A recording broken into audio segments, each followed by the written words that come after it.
का महत्व। नीरपुर गांव चारों तरफ पहाड़, हरियाली और खूबसूरती से घिरा हुआ था। वहाँ के लोग ज्यादातर खेती किया करते थे। गांव के लोगों को प्राकृतिक चीजों की कोई कमी नहीं थी। पेड़ पौधे, पानी, हरियाली। नीरपुर एक बहुत ही सुंदर और हरी भरी जगह थी।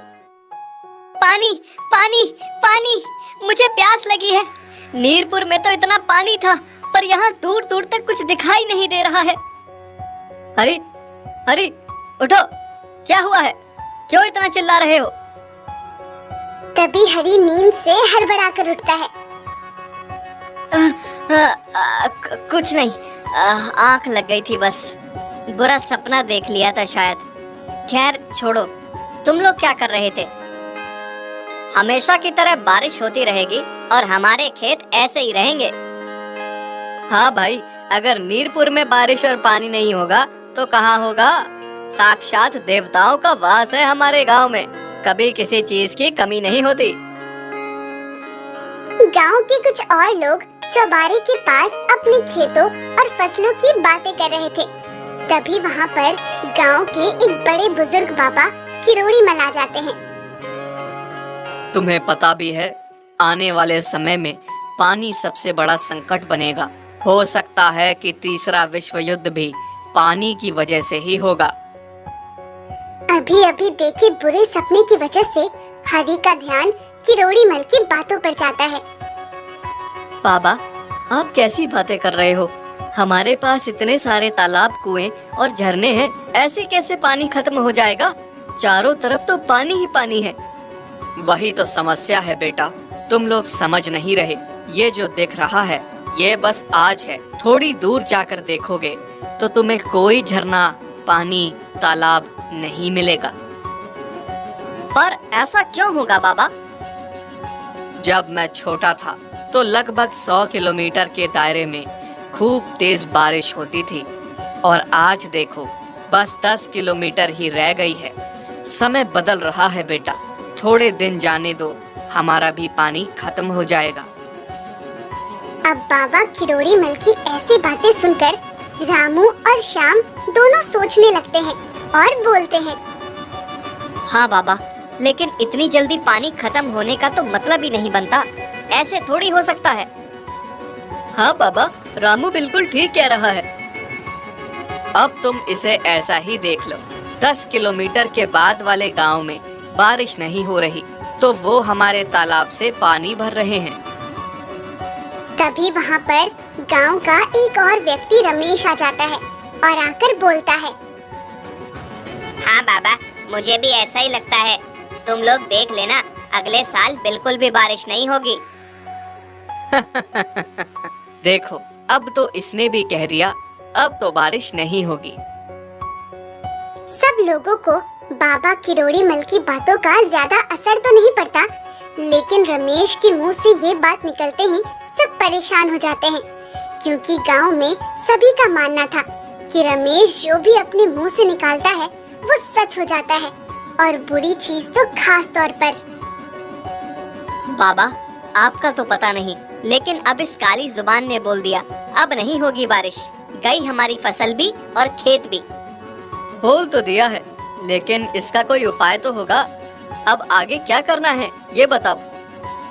इस बात के बाद सभी गांव के व्यक्ति बहुत परेशान हो जाते हैं और जवाब के लिए बड़ों की तरफ देखने लगते हैं। देखो, इसका एक उपाय है मेरे पास। अभी अगले साल को आने में 2 महीने बाकी है। सब मिलकर एक काम करते हैं, जितना हो सकता है बारिश का पानी इकट्ठा कर लेते हैं। अगले साल सिंचाई और व्यापार के काम आएगा। हाँ बाबा, अब तो लगता है कि यही करना पड़ेगा, लेकिन ये सब होगा कैसे? एक आदमी चिंता भरी आवाज में बोलता है। हाँ, लेकिन पानी को भला कोई कैसे इकट्ठा कर सकता है? हो सकता है, और हमें पानी को इकट्ठा करने के लिए गांव में और भी तालाब बनाने होंगे। अब सारे लोग बाबा किरोड़ी मल के कहे मुताबिक काम में लग जाते हैं।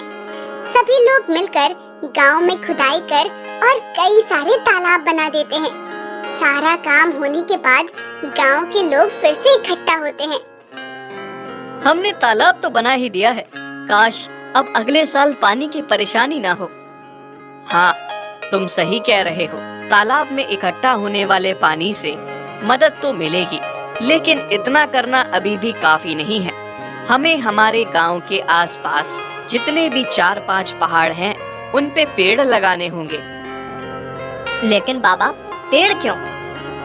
देखो, हमने पानी इकट्ठा करने का तरीका तो ढूंढ लिया, लेकिन एक साल में उतनी ही बारिश होती है कि साल की भरपाई हो जाए। अगर हम ज्यादा से ज्यादा पेड़ लगाएंगे तो इस इलाके में और भी बारिश होगी, जिसमें ज्यादा पानी इकट्ठा होगा। सही है, तो हम एक काम करते हैं, हम 2 महीनों में पहाड़ों को पेड़ों से भर देते हैं। अब बाबा के कहे अनुसार गांव के सभी लोग पेड़ लगाना शुरू कर देते हैं। देखते ही देखते चारों ओर पहाड़ियां पेड़ों से भर जाती हैं और हरी भरी हो जाती हैं।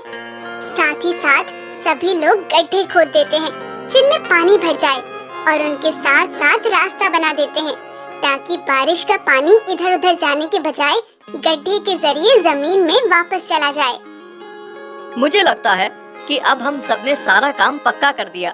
इस साल की बारिश के इकट्ठा हुए पानी से हमारा काम चल जाना चाहिए। हाँ, बाबा के कहे अनुसार पेड़ों की वजह से बारिश अच्छी हुई है इस बार, और हमारी बनाई हुई सारी नहर और गड्ढे भी भर चुके हैं। अगले साल की सिंचाई में भी कोई परेशानी नहीं आएगी। बाबा, आपने बिल्कुल सही उपाय बताया था पानी को इकट्ठा करने का। अगर बारिश ना भी हुई तो भी गुजर चल जाएगा।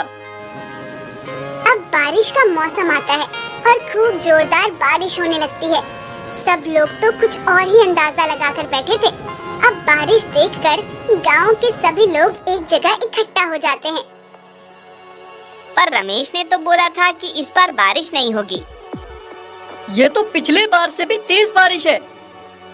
इसका मतलब इन्होंने मिलकर हमसे झूठ बोला। हाँ, और हमने जो बेवजह इतनी सारी मेहनत की, उसका क्या? ये सभी लोग आपस में बातें कर ही रहे होते हैं कि तभी ये लोग देखते हैं कि बहुत सारे लोग भीड़ में इकट्ठा होकर उनकी तरफ चले आ रहे हैं। ये इतने सारे लोग एकदम से यहाँ क्यों आ रहे हैं? तभी गांव के लोग देखते हैं कि वो सभी अपने हाथों में फल और मिठाई लिए हुए हैं और उन सभी के चेहरे पर मुस्कान थी। तभी उनमें से एक व्यक्ति आगे आकर बोलता है, हम लोग पास के गांव सीमापुर से आए हैं। मैं वहां का सरपंच हूं। हम लोग आपका बहुत धन्यवाद करना चाहते हैं, खास तौर पर सरपंच जी बाबा करोड़ीमल और रमेश का। आप लोगों की वजह से ही ये सब हो पाया है। ना जाने कितने सालों बाद हमने बारिश देखी है। इंद्रदेव तो मानो हमसे रूठ ही गए थे। फिर वो सभी लोग एक एक करके बड़े लोगों के पैर छूने लगते हैं और उनकी आंखों में आंसू थे। अरे आप लोग ये क्या कर रहे हैं? कम से कम पैर तो ना छूइए। ये तो बहुत छोटी सी चीज है बाबा। जो आपने हमारे लिए किया है उसका एहसान तो हम कभी नहीं भूलेंगे। तभी बाबा किरोड़ीमल आगे आकर बोलते हैं, ये कोई एहसान वगैरह नहीं था। दरअसल हमें पता था हमारे यहाँ इस साल हर बार की तरह बारिश होगी। तो फिर आपने हमसे इतनी मेहनत क्यों करवाई? बेटा देखो, जिस हिसाब से हमारा गांव है, यहाँ हर बार बारिश होना लाजमी है, क्योंकि ये चारों तरफ से पहाड़ों और जंगलों से घिरा हुआ है। लेकिन क्योंकि हमने जंगल में जाकर पेड़ काटे थे, तो हमारी वजह से पड़ोस वाले गांव में बारिश नहीं हो रही थी। हाँ, अब जो पेड़ हमने लगाए हैं उससे क्या होगा कि जो बादल हर साल बिना बारिश के यहाँ से चले जा रहे थे, पेड़ों की वजह से वो एक जगह इकट्ठा हो जाएंगे। और हमारे यहाँ तो बारिश हुई है, पड़ोस के गांव में जो बारिश हमारे पेड़ काटने की वजह से नहीं हो रही थी, वो भी इस साल हो गई। और जो पानी इकट्ठा किया था वो लोगों के भी काम आएगा और हमारे भी। बाबा, हम अब सीमापुर के लोगों को देखकर समझ गए कि पानी का क्या महत्व है और आपने हम सबसे मेहनत क्यों करवाई।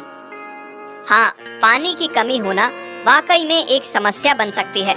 हमें खुद ही पानी बचाना चाहिए, बल्कि प्रकृति की और चीजों को भी नुकसान नहीं पहुंचना चाहिए।